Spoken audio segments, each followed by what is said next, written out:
Welcome back, everybody, to Event Tech Live, USA Canada 21, and to the Omni stage and our next session, how emerging technologies are creating a new digital experience. I'm delighted to say that joining Event Tech Live now is the Global Head of Digital Sales at Nextech AR Solutions, Vivian Chan. Vivian, welcome to Event Tech Live.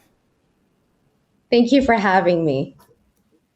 An absolute pleasure. I've already had a sneak peek at your presentation that you're going to be delivering today. There's some great content in there. I'm sure that our audience and our attendees are going to be excited to learn from what's in there. I'll hand over to you and see you a little bit later on with some questions.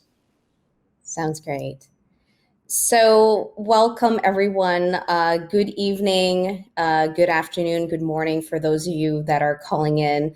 My name is Vivian Chan, and I'm proud to say that I've been in events for over 25 years. I started off events when I was a teenager organizing a charity event for the local hospital. And I've never stopped since. And for 21 years, less than my event career, I've also been in the technology sector. I've been involved in launching cloud computing, analytics, and AI. And now I'm super excited to talk about digital experiences with the augmented reality and XR technologies. One of the things I'm excited to talk about is that the future is already here. And what we're going to talk about is how you can leverage immersive experiences and new tech to create really delightful moments for the events that you guys are planning this year and the year ahead. So here is a simple formula that I wanted to share with you around what I consider the digital experience formula. When you use technology in in an optimal way, it will change the way we work, live, and how we play. And there are three parts to this equation that we're going to go through today. First of all is really the hybrid experience platform. Over the last year, so many of you have been going into virtual events. I am so excited that physical in-person convening is about to take place again. We're seeing everything open in the US starting in April, June, July. We're starting to see a ramp up of in-person events. And so what we foresee and what we've heard from many event professionals is that the next year or two is going to be this notion of hybrid events, hybrid experiences. There'll be in-person convening, but also for those that don't want to travel and have gotten used to virtual, an expanded audience that dials in remotely. So hybrid is actually going to be a good thing for the industry in that it's making participation bigger and broader for the events that you are building. We'll talk a little bit about hybrid as I have a bit of experience in that. Nextech AR has a hybrid, all-in-one hybrid solution, and we've been working with a number of organizations for about 6 months on hybrid already. So happy to share some best practices there. The second piece is that we're now going into the world of sort of digital experiences. No digital experience will happen without, to some degree, augmented reality. And I'm going to talk about what augmented reality is and give you some examples that hopefully inspire you to try out that technology.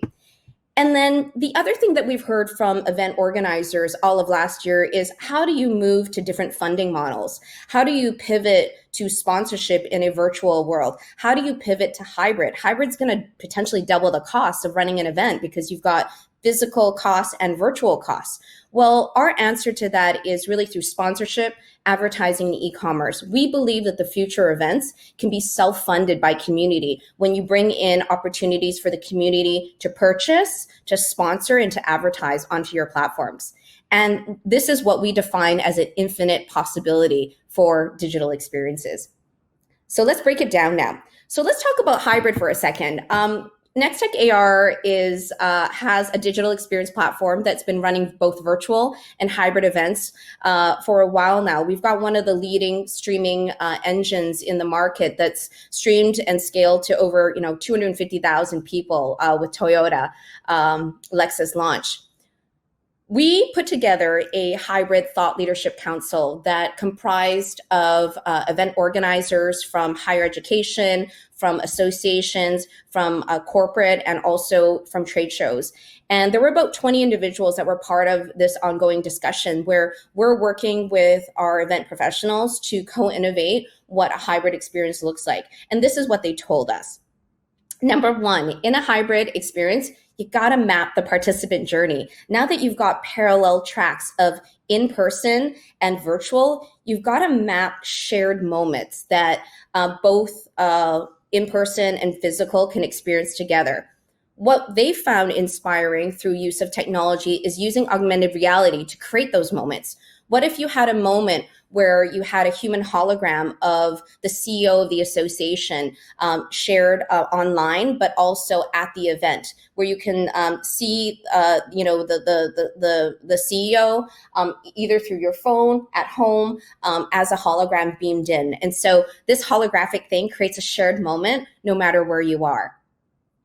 Number two, we've also heard that really events are moving towards this whole notion of customized individual experience. You've got to entertain and delight.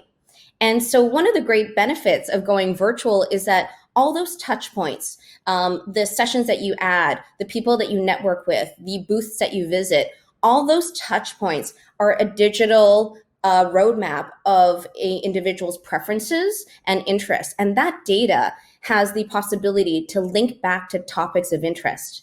If you're working with the right technology vendor, they will have the ability to kind of understand that, John Andrews is attending all these sessions on water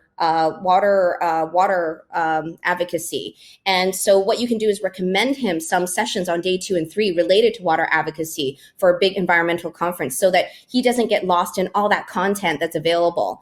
So we're going to start to see this beautiful linkage between using data information to create value for a participant's journey. The third thing that we've also heard from our thought council was that at the end of the day, we're here to entertain, delight, and drive engagement, and most importantly, connections, no matter whether you're in person or online. And there's 3 levels of engagement that we've noticed that you really need to, again, map out. There's the individual level interaction, and surveys and polls play a very prominent and important 2-way communication between the event organizer and the individual for them to submit feedback. This Thought Leadership Council was ideating about how you literally could use polling to choose your own adventure so that you could real time change your content on the fly based on where people were interested, where the energy was at. So literally you could host a keynote session, ask people if they wanted to talk about AI, blockchain, or another topic, and literally based on their votes, the panel or the speakers would literally change and adapt to the audience's needs. We can do that now. The other piece is really group level interaction. And again, I want to emphasize technology is not always the answer. Content is still king. And what we found as well that's worked really well in hybrid events is having this notion of birds of a feather that are digital in nature. So you can have some people doing birds of a feather physically and also virtually combined together through a shared interface to talk about topics that matter.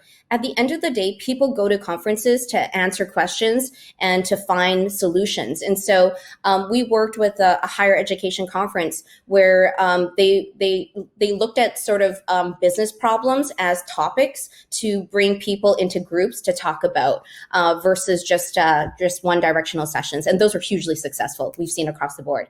And then lastly is the community interaction. How do you get the whole ecosystem to come together and feel a moment of connection? Well, we found leaderboards and gamification work really, really well. On a number of events, we worked with our clients to create fundraising leaderboards so that if people went to the booths and the sponsors, every time they would engage with a sponsor, the sponsor would donate $1. And that dollar would go into a pool that was dynamic. And you could see that the group collectively was raising money for the Red Cross. So those are things and some ideas around how to drive really exciting hybrid experiences using technology. So let's talk about the next area of technology. So if we kind of go back to the formula, And my clicker is not working, so I'm going to ask for next slide.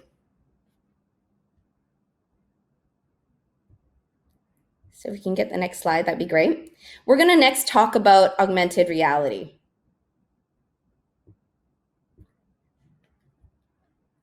So if we can get the next slide, that would be great. All right. So the next formula is augmented reality, and we're going to talk about augmented reality now. So augmented reality is literally digital information overlaid into the physical world using your mobile phone or tablet. Augmented reality is this beautiful enhancement to any event or experience that you're delivering because it enables you to literally put in a digital human or human hologram. It allows you to put in a place where you can literally portal in to a park or a facility that is not into your living room and walk in, and I'll show you later. Or you can also show products in a 3D format so you can kind of try that product before you make that purchase. And it's incredibly delightful, compelling, and it creates those shared moments. So what does this look like? So here is a human hologram, photos of a human hologram that we did with our CEO. He was doing a live streaming presentation as a hologram. He was beamed into everyone's living room in different ways. I love the one of him in the little chair. We shrunk him, and he's like, kind of like Gulliver's Travels. And so Evan Gappelberg was a holographic keynote that was live streamed in everyone's living rooms. And it creates these really magical moments where everyone's like, oh my gosh, like Evan's in my living room with my dog. Evan's with I think that's a cat. And so like he's on top of my computer. And so it kind of creates this delightful experience that can be quite magical. But there are more practical applications of human holograms. We found that human holograms are incredibly effective in smart packaging. We've worked with a vendor called True Life. They're a vitamin supplements company. And what they've done is they've put a QR code on their package that is activated by the phone. And there you have Nora, who is the chief dietitian for True Life, come and explain how to use their turmeric supplements, when you take it, what it's good for and what not. This campaign has been so successful that we saw that because it's got this like notion of immersion and imagination, True Life has seen 4x better engagement on their hologram activations than their top YouTube video. We've also seen with True Life, repeat customers have increased because the product becomes top of mind. You've got Nora, at your disposal. Their repeat customers, repeat purchases of vitamins were at 8%. After the smart packaging, it's now in the 20-something% range. I think it's 22% to be exact. And so that's a huge multiplier of people repeat buying. Again, augmented reality is a force multiplier because, again, you're creating shared moments. The next example is human holograms will also change the way you learn. So let's say you want to train your scientific community or your academic community in new ways. The Gen Ys and Gen Zs, they're looking for digital technology. They grew up digitally native, and they're looking for more than just, Zoom events. They're looking for interactive, engaging events. Here's an example of a course that we did with Ryerson University. They came to us with the problem of, schools locked down. No one can go and access the chemistry labs. How do we teach chemistry equipment when students are from their home? And so we built literally a digital 3D augmented reality learning experience with the instructors as a hologram, but also with the laboratory equipment in 3D as well. So they could do it. They could learn how to use a weighing machine or a Bunsen burner at their home. And it was hugely successful with 5,000 first and second year science students. Here's an example of how you can portal into a new place. We worked with the Agriculture Department of Canada. They sell lobsters overseas to different countries. Like lobster is a big import product. And normally they would bring the lobster fishermen to Korea or Japan, and food buyers would meet the lobster fishermen. Well, we couldn't do that last year. And so what we did with them was we created an immersive experience where, again, activated by a QR code, code, you literally walked into a day in the life of a lobster fisherman in the comforts of your own home. So there you have, that's a portal. That's like the office. It's super trippy and super cool. So we'll if you send me a note, I'll send you some of these activations that you can see. My LinkedIn is Red Threads 8. So here you are, you're in the lobster boat. It's 7 a.m. You're meeting the fisherman. You're on his boat. You can see what they're doing. You're going to see him haul lobster out of the fishing boat. So you get a sense of a connection to the products that you're buying. So there you are. He's hauling some lobster. And so immersive technology and augmented reality enable you to really tell stories in really exciting ways. And this activation has been very successful in helping people imagine the food products that they're purchasing and the people that create it. All right. So the next formula for digital experience is advertising and e-commerce. I call this piece of the formula your monetization model. At the end of the day, keeping these events going really has to have some economic business model where you are breaking even or making money. Events have been such an economic driver for so long. How do you make money when the dynamics of it have changed? Well, if the costs are going up, going hybrid, you're going to need to find more ways to sponsor and monetize your content. And this is very, very important. We think augmented reality can help you create additional inventory of sponsorship opportunities. There's also business value for your sponsors. So a couple of interesting facts to note around this technology. Snapchat and Deloitte recently just published a report that they surveyed business leaders on. They've discovered that AR captures consumer attention and that it delivers 2 times more visual attention compared to non-AR equivalents. So if people are not engaged on video or not engaged on a portal or even in person, bring in AR to kind of like, kind of give them a reset to kind of reinvigorate their attention. Also, 50% are more likely to pay attention to a brand. It's like a differentiator. AR also builds consumer confidence. 56% of shoppers agree that AR gives them confidence about product quality and are more likely to buy a product when the experience is transparent. And so this whole notion of try before you buy is really, really key. And we've seen the same stats happen with our own solutions and whatnot. Like we're seeing conversion rates of 2 to 33% actually. Again, depending. For shoes and jewelry, people love this notion of 3D interactivity. So let's talk about product holograms for a second. So let me show you. So this is an example of where augmented reality can create e-commerce or monetizable moments at your event or experience. So this is a website where we literally are selling vacuum cleaners, but you're able to literally like kind of move the vacuum cleaner or the household product around. We worked with a blender brand called Highsight to launch their new blender series. And we created 3D blenders that were embedded into the website of the event, but also they could activate it and put the blender on their kitchen to kind of see how the blender worked. This was like a massively successful event that we did in South America. And so these moments of let's play and engage are really important, and it translates to commerce. So start to think about those moments of call to action that can help fund your event through a call to action to try, a call to action to buy, or a call to action to sign up for something exciting. These again are touch points that can help fund hybrid events of the future. And we've done a lot of sort of evolution around how to expand that sponsorship model.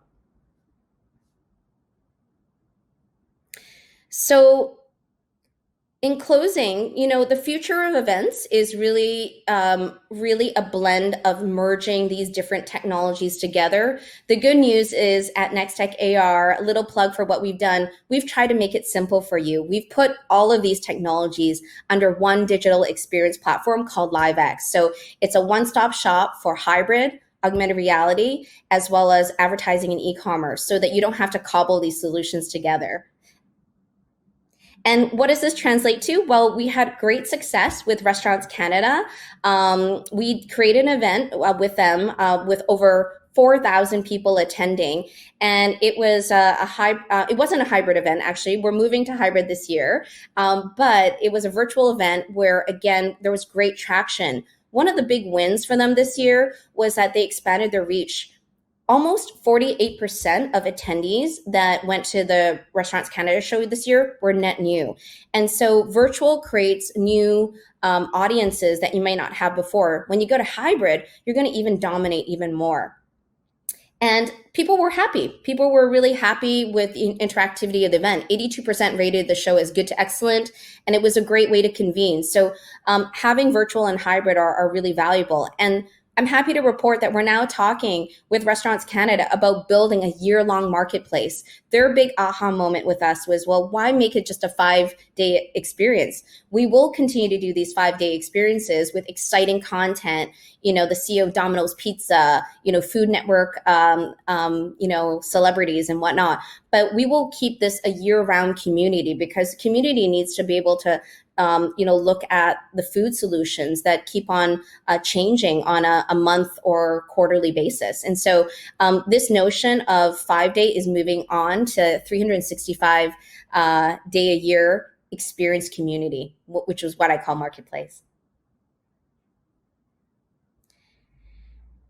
And then finally, just to talk about a little bit ahead about what we're seeing as the future events. So like if we were to kind of imagine, I would say like a few years out, like 2 to 3 years out, wearables are going to be a big deal. So something for you to keep in mind and read all about. We've run out of phones to sell. There are 14.9 billion phones right now in the world. Only 7.9 billion people. We've run out of phones to sell. So the next device will be these wearable glasses that will have digital information on them. Google, Facebook, Snap, and Apple are going to be launching these next year. And so you need to start to think about how you would craft your experiences with a new device, with a wearable. And so this is a great time to get educated on, immersive technology. We welcome you. We're going to continue to talk more about digital experiences and how they apply for education, e-commerce, and even NFTs with Gary Vee as the guest host. This is Tuesday, June 29th. And if you're interested, we'd love for you to join us to continue that conversation on where tech is headed. Nexttech.com live now. And also, I will give a quick plug to a channel that I've just launched. It's called vivianchannel.com, a little play on my last name. And I'm going to be producing weekly content with experts and thought leaders in the digital experience and augmented reality space to kind of break it down simple for you about how technology has a human impact. And so we're going to be telling stories about that. So with that, I would love to see if we've got time for some questions. And thank you so much for making time today to learn a little bit more about how I see the future of digital experiences and where technology and storytelling come together. Hey, Vivian, thank you very much for that presentation, for that session. And I misread that website address on that final slide as Vivian Chanel. I thought you'd launched a fabulous new sort of fashion collab. Well, it's funny. I bought that URL as well because in case someone spelt it wrong like me. But yes, it can be vivianchanel.com or vivianchannel.com. Yeah, fantastic. An augmented reality fashion brand. Some questions that I would like to put to you, Vivian, before we wrap up this session today. First of all, related to the holograms, the human holograms. And they could be a great way to split down large international conferences and conventions, perhaps into smaller simultaneous regional events, and you have one presenter that could be beamed into 5 different locations. There's so much focus now on reducing travel, on carbon footprint, and of course, with the last 12 months, there is fewer travel that's actually physically available to people. Do you think that using those sort of simultaneous holograms to split down traditionally big shows could work? You're bang on. What we're talking to is a number of convention centers that are talking with other convention centers and conference centers to do satellite events. So I think this satellite model is going to be big in the next couple of years. You'll have it's almost like a TV show. It's like this event was broadcast from 5 different locations. And so I think this notion of video broadcast and holographic broadcast are kind of here to stay. And so totally agree with that trend. On point. Mm. And we've already spoken to people at Event Tech Live over the last 3 days who've said that by moving their events to an online presence, they've been able to attract keynote speakers that they wouldn't have been able to perhaps afford or entertain just because geographically it didn't work. The cost of bringing them to their event wouldn't work. And that has the same parallels with this hologram technology as well. 100%. Yeah, 100%. I mean, it's got that wow factor. Like, if this is someone that you've admired, like an entrepreneur or an event leader that you admire, all of a sudden they're kind of talking to you in their living room. It's kind of a memorable moment, but it's also a social media moment because at the end of the day, we're building community, and you want to build excitement and energy. And those social media moments are also priceless to kind of build your event's brand, but also your event's reach. Absolutely. I was really curious about the little reference that you made to teaching chemistry in schools. When schools were on lockdown and the schools were closed, how do you do that? And I was thinking that so many conventions and conferences are for industrial-based sectors like manufacturing and construction, and visitors and attendees to those type of events often go there to get really hands-on with new techniques and methods. And I'm thinking that this sort of technology could really help with the cost of bringing down large-scale booths, for example, and the cost of transporting them there. You could have a much smaller presence there, but achieve just as much. No, that's a brilliant observation. So we've done that. We work with the Canadian Institute of Mining, and you can imagine mining equipment is so large, and you guys can't pay, like none of us can afford the drayage, right? Of bringing like a 50-ton, tractor or digger into the convention center. And so what you can do is literally make that thing a digital asset, and people literally can see the digger from their home and also from billboards in the convention center. And so we're seeing that to be a trend as well, because drayage is prohibitive, right? Large scale equipment is prohibitive, and you can't take it home. With augmented reality and holograms, you can take that piece home and show it to your kids or see it again.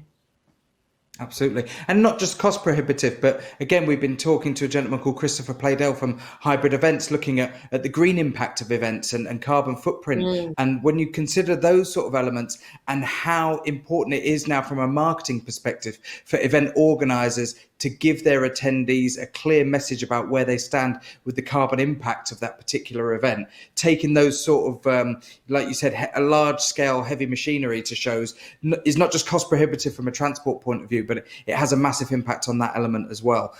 Let's come to one final question, if I may, Vivian, and this is a really simple, obvious one, but I'd love to know, and this could be a completely stupid question, where do I stand wearing glasses every day with the new development of wearables? Am I going to be able to use them, or will I have to stick wearing my usual glasses? Ooh, that is such a good question. I have a feeling that the first generation of wearables will require contact lenses. I don't think they're smart enough yet to do prescriptions. I know Apple has put a patent to be able to real time some of the prescriptions, but I don't think it's going to be in version 1. So that's a brilliant question, actually. So my prediction is that maybe version 2 or 3 will have the prescriptions overlaid into the glasses, but definitely not V1. Yeah, and it is a consideration, because I thought of this, when Google first launched, their Google Glasses videos a few years ago, and then they sort of disappeared for a bit. And I thought, well, that's great, and the theory behind it's great, but how does somebody like me, and how do the millions of other people that wear glasses every day and who choose or can't wear contact lenses actually access that technology? So it'll be interesting to see, because if they don't make it accessible to people like me effectively, they're cutting off millions of potential customers that they could be selling to. Yeah, I think this is a 5 to 10 year journey for sure because absolutely it's not accessible. I think the first glasses are going to be coming in around $2,000. That's not accessible, right? To buy a $2,000 device, and so this technology starts off inaccessible, and then over time through economies of scale will be more. Just like mobile phones. Remember the BlackBerry was like super expensive, and you were like super cool when you had a BlackBerry, and then we moved to smartphones. It's gonna be a 10 year journey to kind of get there. And accessibility is something I speak to all the time. Like, how do we make sure that this very expensive tech is made available to more people to try and access and build on? We need to start thinking about that as an industry as a whole. Absolutely. How emerging technologies are creating a new digital experience is the subject that we've been discussing on the Omni stage with Global Head of Digital Sales at Next Tech AR Solutions, Vivian Chan. Vivian, thank you so much for joining Event Tech Live. It's been a pleasure to have you here. We hope to see you again soon. Thanks for having me. Have a great day, everyone.